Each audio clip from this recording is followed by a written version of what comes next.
Assalamualaikum warahmatullahi wabarakatuh. Alhamdulillahirabbil alamin wassalatu wassalamu ala asrofil anbiya'i wal mursalin wa ala alihi washabihi ajmain. Amma ba'du. Pertama-tama, puji syukur kita panjatkan kehadiran Allah Subhanahu wa taala yang telah memberikan rahmat dan hidayahnya kepada kita semua yang bisa berkumpul di kesempatan ini. Tak lupa pula salawat serta salam kita curahkan kepada junjungan Nabi kita Muhammad SAW, keluarga, sahabat, dan para teman-teman sekalian yang saya cintai. Nah, sebelumnya, kami dari Departemen Informasi Universitas Syah Kuala, kelompok 7, kelas A, berjudul Fase Diam High Performance Thin Layer Chromatography atau disingkat dengan HPTLC dan Gas Chromatography atau disingkat dengan GC dengan Bapak dosen pengampu Prof. Dr. Renard Insinyur Rinaldi Idrus SSI. Saya sendiri sebagai moderator bernama Cik Namira Putri dan juga rekan-rekan saya, Cik Jihanania dan juga Cik Masari. Baik, next. Sebelumnya, mengenai high performance thin layer chromatography akan dijelaskan oleh Cik Jihan Rania. Kepada Cik Jihan Rania, kami persilahkan. Baik, saya akan menjelaskan apa itu High Performance Thin Layer Chromatography atau yang sering disebut dengan HPTLC.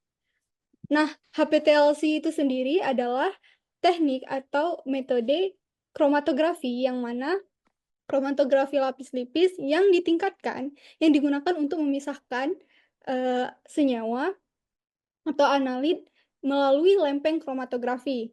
Nah, berbeda dari TLC, itu sendiri, ini lebih dikenal dengan kemampuannya yang lebih unggul, di mana dia tuh memberikan resolusi dan sensitivitas yang lebih tinggi dalam analisis senyawanya. Nah, jadi HPTLC ini memiliki resolusi dan sensitivitasnya yang lebih tinggi dibandingkan TLC itu sendiri karena dia memakai lempeng dengan partikel yang lebih kecil dan seragam, serta dia itu sudah otomatis alatnya dan sudah lebih modern dibandingkan TLC yang masih dilakukan atau digunakan secara manual. Nah, perbedaan lainnya HPTLC ini sendiri bisa mendeteksi atau mengulang hasilnya serta dokumentasinya lebih otomatis atau lebih modern atau lebih canggih. Nah, dapat kita lihat di sini dalam HPTLC itu sendiri, fase dia memiliki peran yang sangat penting karena dia tuh interaksi senyawanya lebih tinggi kayak gitu. Interaksi senyawa dapat dipisahkan satu sama lain. Oleh karena itu, karakteristik dan sifat fisikokimia dari HPTLC itu sendiri, contohnya seperti polaritas, struktur permukaan, ukuran partikel, dan porositas itu dapat merupakan faktor utama untuk melihat efektivitas pemisahan dari analit-analit atau senyawa-senyawa dalam HPTLC itu. Nah, di sini dapat kita ketahui bahwa prinsip kerja HPTLC itu didasarkan pada pemisahan senyawa yang terjadi karena perbedaan kepolaran dengan interaksi dengan fase diamnya seperti silika gel atau aluminium oksida dan fase geraknya yaitu seperti campuran pelarut organik atau buffer. Dikatakan fase diam itu adalah bahan padat yang menahan senyawa berdasarkan kepolarannya. Sedangkan fase gerak itu adalah cairan yang dilewati oleh fase diam. Cairan itu melewati fase diam. Nah, kemudian hasil dari HPTLC ini yaitu berupa kromatogram. Ini bisa dikembangkan lagi dalam satu arah atau dua arah sehingga dapat meningkatkan resolusi dan sensitivitas dari alat ini HPTLC ini tersendiri. Nah, dapat kita lihat juga ini berikut ini adalah langkah-langkah utama dalam HPTLC meliputi awalnya dia dilakukan penotolan sampel. Nah, di mana sampel ini dimaksudkan sampel yang dianalisis itu diletakkan atau diaplikasikan ke dalam sebuah lempeng. yang mana lempeng itu nanti akan yang mana titik-titik penotolan sampel itu ditotolkan ke dalam lempeng tersebut. Kemudian yang kedua, itu dilakukan pengembangan kromatogram dengan fase gerak yang sesuai. Nah, ini maksudnya lempeng tadi yang sudah ditotolkan sampel, kemudian ditempatkan ke dalam wadah yang mengandung fase gerak atau campuran pelarut. Nah, kemudian fase gerak itu akan naik menyebar di sepanjang lempeng yang membawa senyawa-senyawa tersebut. Dan dapat dibedakan lajunya berdasarkan interaksinya antara fase gerak dan fase diam. Nah, yang ketiga, kita lakukan deteksi senyawa menggunakan sumber radiasi atau reagen kimia. Nah, di sini senyawa-senyawa yang ada pada lempeng itu kita deteksi lagi menggunakan sumber radiasi yang berupa UV, sinar UV, atau reagen kimia, sehingga kita itu dapat melihat senyawa tersebut menjadi lebih tampak jelas dan lebih berwarna gitu. Yang keempat, ada dilakukan kuantifikasi bercak senyawa dengan densitometer.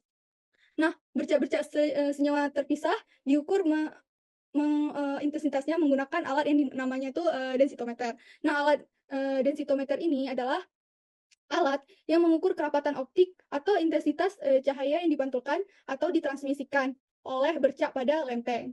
Nah, gunanya untuk menentukan jumlah atau konsentrasi senyawa. Dan selanjutnya,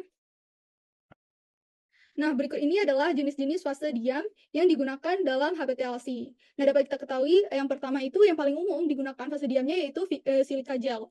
Nah, silika gel ini digunakan untuk berbagai pemisahan, contohnya seperti pemisahan dengan berupa senyawa non-polar dan senyawa polar. Kemudian yang kedua ada aluminium oksida. Ini juga digunakan untuk pemisahan senyawa polar seperti asam-asam amino, fenol, dan alkaloid.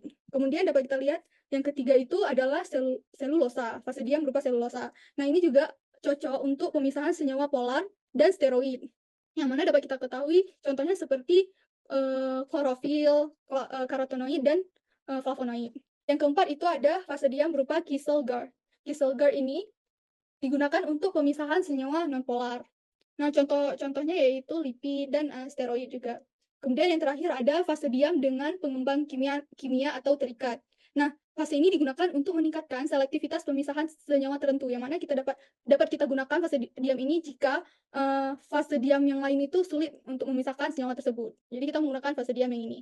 Selanjutnya akan dibahas oleh teman saya.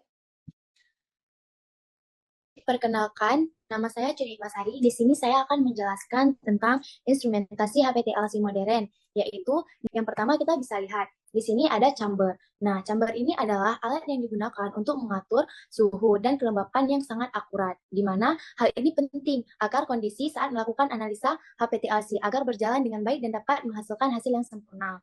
Nah, selanjutnya ada pelat HPTLC. Nah, pelat ini dia memiliki partikel-partikel kecil yang ukurannya itu kurang dari 10 mikrometer di permukaannya. Nah, selanjutnya hal ini membuat pemisahan dalam suatu senyawa itu menjadi senyawa yang baik agar dapat diproses untuk tahap selanjutnya. Nah, lalu ada aplikator otomatis. Di sini aplikator ini merupakan alat yang bisa meneteskan sampel dengan sangat tepat, di mana hal ini penting agar hasil yang kita dapatkan itu bisa konsisten dan tanpa dilakukan pengulangan. Nah, selanjutnya ada sumber sinar UV atau sinar tampak. Nah, alat ini bisa menghasilkan sinar dengan panjang gelombang yang bisa diatur. Ini berguna untuk mendeteksi dan mengukur senyawa-senyawa. Nah, selanjutnya ada densitometer. Jadi densitometer ini dia digunakan untuk alat yang digunakan menggunakan sinar UV atau cahaya tampak untuk mengukur intensitas cahaya. Untuk mengukur intensitas fluoresensi atau penyebaran senyawa. Nah, ini memungkinkan kita untuk mengatur kuantitas senyawa yang terpisah. Nah, jadi di sini terdapat instrumentasi HPTLC yang mencakup beberapa peralatan seperti scanner, aplikator, digital kamera, automatic developing chamber, chromatogram immersion device, derivatizer, TLC plate header, TLC scanner, TLC visualizer, dan software CAMAG. Nah, selanjutnya, nah, di sini terdapat gambaran dari instrumen HPTLC modern, yaitu terdapat aplikatornya, automatic developing chamber-nya, terus digital camera for photo documentation, dan scanner. Nah, selanjutnya, Jadi kita dapat lihat di sini aplikasi dari HPTLC dalam bidang farmasi. Di sini terdapat yang pertama yaitu identifikasi dan kuantifikasi metabolit obat. Di mana dalam penelitian obat HPTLC ini sangat berguna, yaitu digunakan untuk mengidentifikasi dan mengukur jumlah metabolit atau produk yang terbentuk setelah obat diproses dalam tubuh, di dalam sampel darah ataupun urin. Nah, selanjutnya ada cepat dan efisien. Nah, jadi HPTLC ini contoh dari HPTLC yang cepat dan efisien ini yaitu untuk memastikan kualitas obat. HPTLC ini juga dia dapat digunakan untuk menganalisa sampel dengan cepat dalam beberapa jam saja dibanding metabolit lain memungkinkan memakan waktu yang lama. Jadi HPTLC ini dia lebih efisien dan cepat. Nah, selanjutnya dia ada analis multi sampel. Nah, contohnya itu dia seperti kita dapat menguji beberapa sampel obat dari berbagai pasien sekaligus. Nah, misal dengan menggunakan HPTLC, dia itu lebih dapat menghemat waktu dan sumber daya. Selanjutnya ada volume sampel yang kecil. Nah, di sini dia maksud dari volume sampel yang kecil ini saat kita menguji kandungan zat aktif dalam suatu obat hanya diperlukan beberapa mikroliter sampel. Dia tuh nggak usah pakai banyak-banyak sampel. Dengan sampel yang sedikit kita sudah dapat menganalisa dengan baik dengan menggunakan HPTLC sehingga tidak perlu menghabiskan banyak bahan. Nah, selanjutnya ada deteksi kuantitatif yang akurat.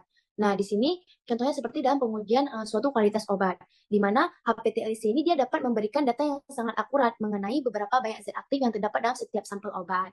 Nah, selanjutnya ada memisahkan senyawa beragam. Contohnya seperti dalam pengujian suatu obat. Jadi saat kita menguji suatu obat, HPTLC ini dia dapat memisahkan beberapa komponen yang ada dalam campuran tersebut, seperti bahan aktifnya, pengawetnya, pengisinya, sehingga setiap komponen yang dapat dianalisa tersebut dapat terpisah dengan baik. Nah, jadi selanjutnya akan dilanjutkan oleh teman saya Cik Jihan. Terima kasih. Saya akan menjelaskan kelebihan dan kekurangan dari HPTLC ini sendiri. Nah, kelebihan dari HPTLC ini pertama kita tahu tadi seperti yang saya bilang sebelumnya, resolusi dan sensitivitasnya tinggi dalam memisahkan senyawa dibandingkan yang TLC tadi. Yang kedua, dapat menganalisis sampel lebih kompleks. Dan yang ketiga, biaya operasionalnya juga rendah. Kemudian yang keempat, waktu analisisnya lebih cepat karena HPTLC ini dapat kita ketahui merupakan teknik kromatogram yang lebih otomatis atau lebih modern dibandingkan TLC yang mana masih konvensional. Yang keempat, yang selanjutnya merupakan kelebihannya yaitu kemampuan kuantifikasi senyawanya. Terakhir, dia tuh ramah lingkungan dengan konsumsi pelarut organiknya rendah. Kemudian kita lihat kekurangan HPTLC. Yang pertama dia kapasitas pemisahannya tuh terbatas. Terus selanjutnya sensitivitas deteksi tergantung sifat senyawanya. Yang dapat kita ketahui baik dia polar atau senyawa non polar, dia tuh tergantung dari sifat senyawanya itu sendiri. Yang ketiga, kemampuan identifikasi strukturnya juga terbatas. Kemudian dia itu masih menggunakan pelarut organik dalam jumlah yang kecil. Selanjutnya dia juga masih dipengaruhi suhu dan kelembapan lingkungan. Selanjutnya dia juga membutuhkan keahlian dan pengalaman. Jadi orang-orang yang menggunakan HPTLC ini harus memiliki keahlian dan pengalaman yang tinggi. Terakhir, dia juga kekurangannya reproduksibilitasnya tergantung pada teknik yang diharapkan. Kemudian pembahasan selanjutnya akan dijelaskan oleh teman saya. Instrumen gas kromatografi atau yang disingkat dengan GC. Nah, yang pertama adalah pengertiannya. Sebelumnya apa sih gas kromatografi itu? Nah, kromatografi gas atau yang disingkat dengan GC adalah teknik yang berfungsi untuk memisahkan dan mengidentifikasi senyawa yang mudah menguap dalam suatu campuran. Sejak dikembangkan pada tahun 1950-an, GC itu telah menjadi perangkat penting dalam analisis di laboratorium, seperti laboratorium kimia dan juga farmasi. Kemudian, prinsip kerja kromatografi gas itu berupa sampel cairan yang diinjeksikan, diuapkan, dan dibawa oleh gas penguap ke kolom untuk pemisahan. Dengan senyawa bertitik tinggi memiliki waktu retensi lebih lama. Nah, kromatografi gas itu seperti teknik analisis yang dapat diterapkan pada sampel gas, cair, dan padat. Kemudian, sebenarnya kromatografi gas itu prinsipnya sangat sederhana. Dia pemisahan fisik senyawa organik pada suhu tertentu di mana senyawa tersebut dibawa oleh suatu gas pembawa menuju kolom partisi. Kemudian, next. Baik, pada fase diam, fase diamnya itu merupakan lapisan cairan pelarut pengembang yang terabsorpsi pada permukaan kertas. Nah, kromatografi gas ini dia memisahkan komponen campuran dalam kolomnya menggunakan fase diam dan fase gerak. Fase diam yang kita gunakan itu, dia biasanya berupa padatan atau cairan yang terdekat pada padatan berinteraksi dengan komponen berdasarkan sifat fisik dan kimia. Sementara pada fase gerak atau fase yang bergeraknya itu seperti gas helium atau nitrogen, membawa komponen melalui kolom. Komponen yang lebih afinitas terhadap fase diam, dia biasanya memiliki waktu reaksi yang lebih lama. Teknik ini memungkinkan pemisahan dan analisis efisien memberikan hasil yang akurat. Di kandungan citronella dapat ditentukan dengan kromatografi gas menggunakan detektor FID dan MS detektor FID. Dia bekerja dengan mendeteksi komponen setelah ionisasi pembakaran, menawarkan sensitivitas tinggi, jangkauan respon besar, dan noise yang rendah. Oke. Selanjutnya akan dijelaskan oleh teman saya, Cik Masari. Kepada Cik Masari, kami persilakan. Selanjutnya saya akan menjelaskan tentang instrumentasi GC yang terdiri dari beberapa komponen. Nah, jadi yang pertama itu dia ada pengaturan aliran gas pembawa yang mengarahkan sampel ke sistem. Nah, di mana ini dia dimaksud seperti sumber gas pembawa yaitu carrier gas. Gas pembawa biasanya atau isi helium, hidrogen, ataupun nitrogen. Nah, yang mengangkut sampel melalui instrumen. Dia ini berguna untuk mentransportasikan atau mengalirkan suatu sampel yang diuapkan melalui kolom kromatografi. Nah, selanjutnya ada port injeksi ataupun injektor. Nah, jadi di sini si injektor ini dia tempat di mana suatu sampel itu diinjeksi atau dimasukkan ke dalam aliran gas pembawa ataupun carrier gas. Nah, dia ini dapat menguapkan sampel agar dapat bercampur dengan gas pembawa dan masuk ke dalam kolom. Nah, selanjutnya ada kolom pemisahan komponen sifat fisik dan kimianya, yaitu kolom kromatografi, di mana kolom ini dia itu adalah tabung panjang yang berisi fase diam, bisa berupa kolom kapiler ataupun berdiameter kecil atau kolom kemasan. Nah, dia ini biasanya digunakan sebagai tempat pemisahan komponen sampel berdasarkan beberapa interaksi dengan fase diam. Nah, selanjutnya ada oven. Oven kolom ini dia berfungsi menjaga suhu konstan untuk konsistensi pemisahan, di mana si oven ini untuk mengontrol suatu suhu dalam kolom, untuk mengatur pemisahan komponen pada sampel, karena suhu dapat mempengaruhi volatilitas komponen. Nah, selanjutnya ada sistem grafik integrator yang dapat membantu sinyal detektor dan menghasilkan grafik untuk interpretasi data. Selanjutnya ada detektor. Detektor ini dia alat yang digunakan untuk mendeteksi komponen yang keluar dari kolom. Dia ini berguna untuk menghasilkan sinyal listrik yang sesuai dengan jumlah komponen yang terdeteksi. Misal ada beberapa contoh detektor, misal contohnya seperti flame iondizer detektor, thermal consistency detektor, dan mass spectrometry. Next. Nah, jadi dapat dilihat di sini instrumen dari kromatografi gas, yaitu terdapat semua komponen-komponen dan instrumen yang saya sebutkan tadi sebelumnya. Dan di sini juga terdapat seperti kromatografi data. Nah, kromatografi data itu bisa kita bilang seperti recorder. Recorder ini dia di mana dia merekam komputer ataupun perangkat lunak yang di dalam suatu komputer, yaitu merekam atau mencatat proses data dari si detektor barusan, sehingga dia itu dapat menginterpretasikan sinyal detektor menjadi kromatografi dalam bentuk grafik. Nah, yang dapat menunjukkan waktu retensi dan intensitas puncak masing-masing komponen. Baik, selanjutnya. Nah, jadi di sini kita dapat lihat aplikasi GC dalam ilmu kimia dan farmasi. Nah, di sini pertama kita dapat melihat memisahkan, mengidentifikasi dan mengukur campuran yang kompleks. Contohnya itu seperti kita dapat memisahkan dan menganalisa komponen dalam suatu minyak untuk suatu minyak. Nah, selanjutnya ada uji kemurnian obat-obatan, mendeteksi zat pengotor, memastikan konsistensi dan keamanan produk. Di sini contohnya seperti kita memastikan suatu tablet atau obat bebas dari kontaminasi dan berbahaya seperti mikroba, bakteri, dan mikroorganisme lainnya. Selanjutnya ada menganalisa senyawa organik dan menjaga kualitas produk, di mana contohnya seperti mendeteksi